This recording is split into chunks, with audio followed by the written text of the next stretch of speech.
اب ہم آتے ہیں اس فیصلے کے کچھ پوائنٹس اور پھر اس کے اندر کچھ شقوں کا ذکر ہے، ہم ان شقوں کا آپ کے سامنے بھی تذکرہ کرتے ہیں۔ فیصلہ یہ لکھا ہے قاضی فائز عیسیٰ چیف جسٹس، فوجداری درخواست نمبر لکھا ہوا، اس کا لکھا ہے اس درخواست کے ذریعے درخواست گزار اپنے خلاف فرد جرم سے بعض الزامات حذف کروانا چاہتا ہے۔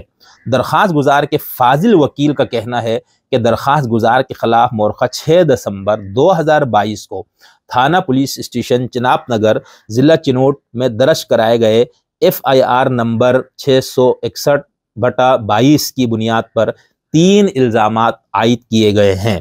جن 3 جرائم کے الزامات درخواست گزار پر عائد کیے گئے ہیں درج ذیل قوانین کے تحت ہے۔ نمبر 1 الف پنجاب قرآن شریف طباعت و ضبط قانون 2011 کی دفعہ 7 مع دفعہ 9، ٹھیک ہے۔ نمبر 2 بے مجموعہ تعزیرات پاکستان 1860 کی دفعہ 298C۔ نمبر تین مجموعہ تعزیرات کی دفعہ 295 بھی۔ تو 3 دفعات کے مطابق اس پر FIR درخواست گزار نے جب FIR درج کروایا تو وہ یہ ہے، ٹھیک ہے۔ ایک تو یہ پنجاب قرآن کی جو طباعت اور ضبط کے حوالے سے جو قانون تھا 2011 والا، اس کے حساب سے اس کی دفعہ 7 اور 9 میں ہے۔ دوسرا ہے مجموعہ تعزیرات پاکستان 298C اور 295 میں بھی۔ اب ہم پہلے اس کو دیکھتے ہیں کہ اس میں یہ جو 200 سب سے پہلے ہم پنجاب کی جو وہ ہے کیا کہتے ہیں پنجاب قرآن شریف طباعت و ضبط قانون، ٹھیک ہے، 2011 کو دیکھتے ہیں۔ تو اس کے اندر دفعہ اس کی جو 7 اور 9۔ اب 7 میں کیا ہے؟ وہ یہ ہے کہ مسلمانوں کے عقیدے کے برعکس، میں سب سے پہلے آپ کو اس میں ایک چیز یہ بتا دوں، یہ ہے ہیڈنگ پنجاب قرآن مجید طباعت اور ریکارڈنگ ایکٹ 2011، ٹھیک ہے۔ اب اس کے صفحہ نمبر 4 کے اوپر ہے یہ، اس کی جو دفعہ نمبر 7 ہے، مسلمانوں کے عقیدے کے برعکس قرآن مجید کا ترجمہ یا تفسیر۔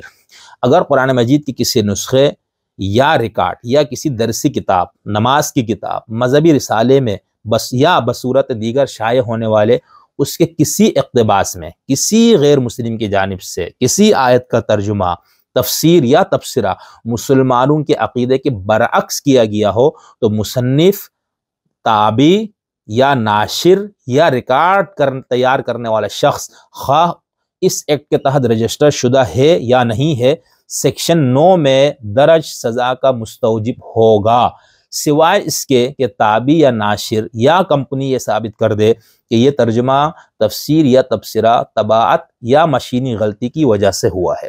یہ ہے نمبر 7۔ دفعہ نمبر 9 میں سزا کیا ہے؟